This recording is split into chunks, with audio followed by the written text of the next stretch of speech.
ಶಾಸಕರಾಗಿ ತಮ್ಮ ಅಭಿಪ್ರಾಯ ಏನು ಸರ್?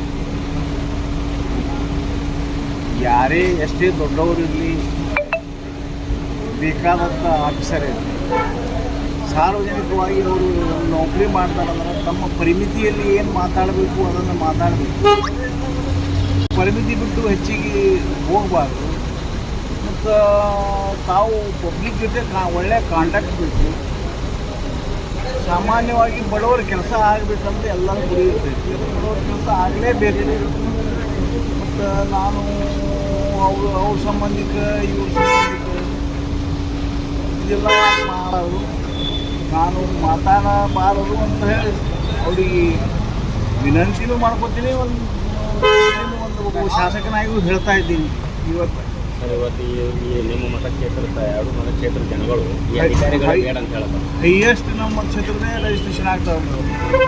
ಚಡ್ಚಾಣ ಮತಕ್ಷೇತ್ರ ಚಡ್ಚಾಣ ತಾಲೂಕಿನಿಂದಲೇ ಇಲ್ಲಿ ಬರ್ತೈತಿ. ಅದಕ್ಕೆ ಅದು ಏನಾಗಿದೆ ಸರಿಯಾಗಿ ನೋಡಿ ನಾವು ಏನು ಮಾಡಬೇಕು ಅದನ್ನು ವ್ಯವಸ್ಥೆ ಮಾಡಿ. ಸರ್, ಇವರು ದಲ್ಲಾಳಿಗಳು ಏಜೆಂಟ್ಗಳಿಗೆ ಇಟ್ಕೊಂಡು ದುಡ್ಡು ತೊಗೊಳ್ಳೋದು ಪ್ರತಿಯೊಂದು ಸಾರಿ ಪ್ರತಿಯೊಂದು ಬಾರಿನೂ ವರದಿಗಳಾಗ್ಯಾವ. ಇಲ್ಲಿವರೆಗೂ ಅವ್ರ ಮೇಲೆ ಯಾವುದೇ ಕ್ರಮ ಆಗಿಲ್ಲ ಸರ್.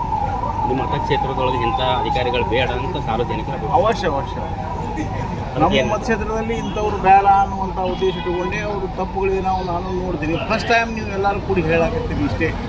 ನನಗೆ ಫಸ್ಟ್ ಟೈಮ್ ಇಲ್ಲಿ ಬಂದಿದ್ದು ಎಲ್ಲರೂ ಹೇಳ್ಯಾರ, ಏನು ಹೇಳಿಲ್ಲ, ಅದನ್ನು ಯೋಗ್ಯ ಕ್ರಮ ಕೈಗೊಳ್ತೀನಿ. ಬಟ್ ಈಗ ಅವರು ಸಾರ್ವಜನಿಕವಾಗಿ ಒಬ್ಬ ವ್ಯಕ್ತಿ ಅವ್ರಿಗೆ ಪ್ರಶ್ನೆ ಮಾಡಿದಕ್ಕೆ ಅವ್ರು ಪೊಲೀಸ್ ಡಿಪಾರ್ಟ್ಮೆಂಟ್ನೇ ಕರೆಸಿದ್ರು ಸರ್. ಈಗ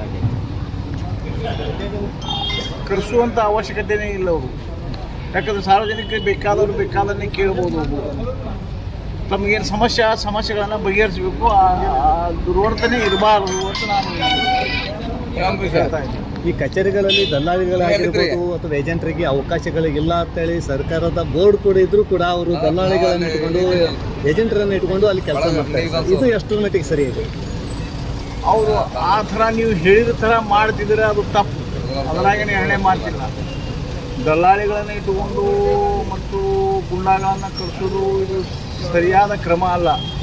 ಅವರಿಗೆ ಸರಿಯಾದ ಯೋಗ್ಯ ಕ್ರಮ ಕೈಗೊಳ್ಳದಿದ್ದರೆ ನಾವು ಅದಕ್ಕೆ ಏನು ಮಾಡಬೇಕು ಅದನ್ನು ಮಾಡಬೇಕು. ಅಂದ್ರೆ ಅವರ ಮೇಗಿನ ಆರೋಪಗಳ ಬಗ್ಗೆ ಎಷ್ಟೋ ಪತ್ರಿಕೆಗಳಲ್ಲಿ ಬಂದಿದೆ ಸರ್, ತಮಗೂ ಕೂಡ ಗಮನಕ್ಕೆ ಇರ್ಬೋದು ಸರ್. ಆದರೆ ಈವರೆಗೆ ಯಾವುದೇ ರೀತಿಯಾಗಿರ್ತಕ್ಕಂಥ ಕ್ರಮ ಆಗದೇ ಇರುವುದು ಒಂದು ಕ್ರಮ ಅಂತೂ ನಾನೇ ನಿಶ್ಚಿತವಾಗಿ ಕ್ರಮ ತಗೋತೀನಿ. ನನ್ನ ಬಳಿ ಅಧಿಕಾರಿಗಳೇ ಬೇಡ ಅಂತ ಹೇಳ್ಬೋದು, ಬಂದು ಕೊಡ್ತೀನಿ. Okay, thank you.